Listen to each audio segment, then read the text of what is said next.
There's been a lot of talk about the Patient Protection and Affordable Care Act, often referred to as Obamacare, usually by those who are not a big fan of it. And my goal here is to not take any political sides and hopefully give an overview of what all of the debate is about and what this Affordable Care Act is all about. And I'm going to start with the most controversial part, and this is the individual mandate. And this is the idea that you either have to get insurance or pay a penalty or a fee or a tax. Penalty, which is now being referred to as a tax by many folks. And the idea here, insurance. The idea here is that there are obviously many folks who are uninsured right now, and when they get sick, especially when they get very sick, they still get health care. And in particular, they will go to the emergency room. They will go to the emergency room, and that is quite possibly the most expensive part of the healthcare system to interface with. So there's kind of a moral argument here is that, one, these people are getting sicker than they need to get. If they had insurance, then they would get preventative care and not get that sick. And then there's a financial, or I guess you could say a fairness argument, that these people are getting sick, going to the emergency room. They have to be given care at that emergency room.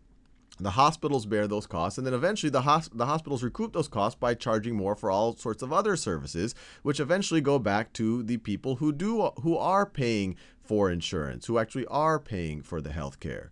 And so if you have an individual mandate, it'll clear things up a little bit. People will have to essentially pay for the health care that they are already getting. Now, the argument against the individual mandate is that this is the government putting into law saying that people have to buy something, in particular that they have to buy health insurance.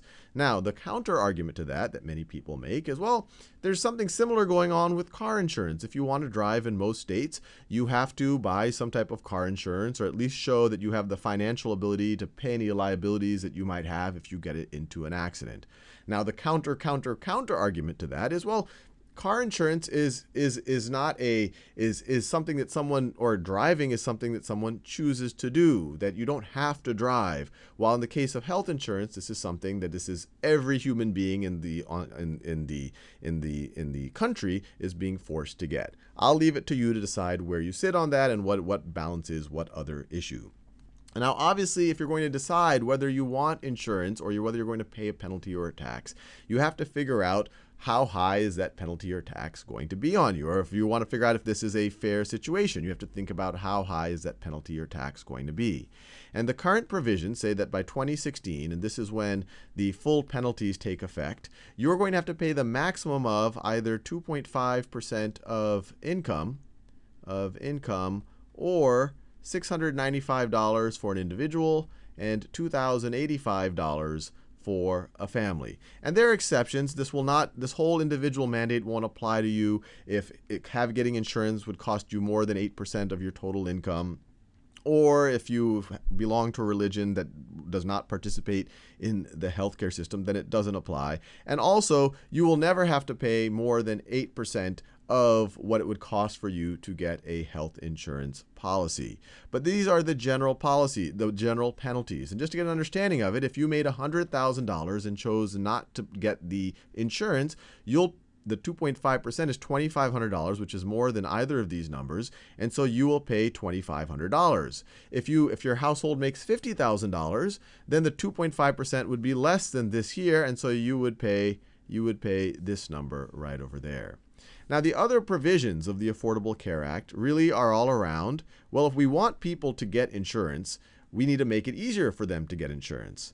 And the biggest deal, at least in my mind, is this one covering pre-existing conditions. Right now, if you have a pre-existing condition, you have a severe form of cancer or something else, and you don't have insurance and your employer does not cover it, or maybe you're unemployed, and you try to get insurance on your own, you're likely to either be denied, or if you are offered insurance, it will be ridiculously expensive. And that's because the insurance company knows that they're going to take a huge loss on paying all of your medical expenses. The Affordable Care Act says you can no longer base the premiums or whether or not you're going to give someone coverage based on pre-existing conditions. People will be charged premiums, which is essentially how much you pay for a policy, based on age, and geography. So if you have two 40-year-olds, one of whom has the misfortune of having cancer, and the other who does not have any pre-existing condition, and they both live in, let's say, in Virginia, under this, they would pay the exact amount of insurance, or they would pay the exact insurance premium. These other 2 points, once again, just make it easier to get insurance. Right now, if you've ever tried to get insurance, you'll see that it's hard to compare and contrast policies, really understand what you're getting and what you're not getting. And so this part of the Act says that every state will set up these insurance exchanges, which allow a little bit more transparency in terms of buying and selling policies.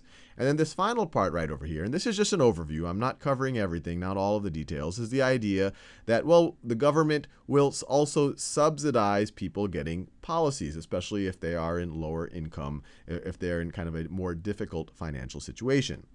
Now, on top of this, if you're deciding whether or not you support things, if you say, well, this might be a good idea, or maybe you think it's a bad idea because you don't like the government forcing things like this, there's also the issue of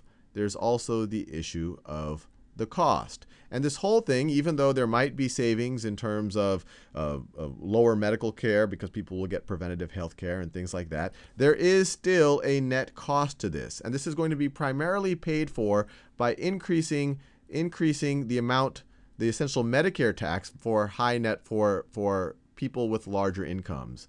So it's really going to be larger Medicare revenues or Medicare taxes on people with larger incomes. And this is estimated to generate about $200 billion a year, 210, whatever. There are different estimates here. But that's going to bear most of the cost. And on top of that, there are some extra fees on insurers, and there's what's called an excise tax, which is a tax that tends to be a large tax on a specific product on what they call Cadillac policies, these policies that are very, very, very generous to kind of make up some of the cost of all of this. So once again, not going to take any political sides on this, but hopefully that gives some clarity about what people are actually debating.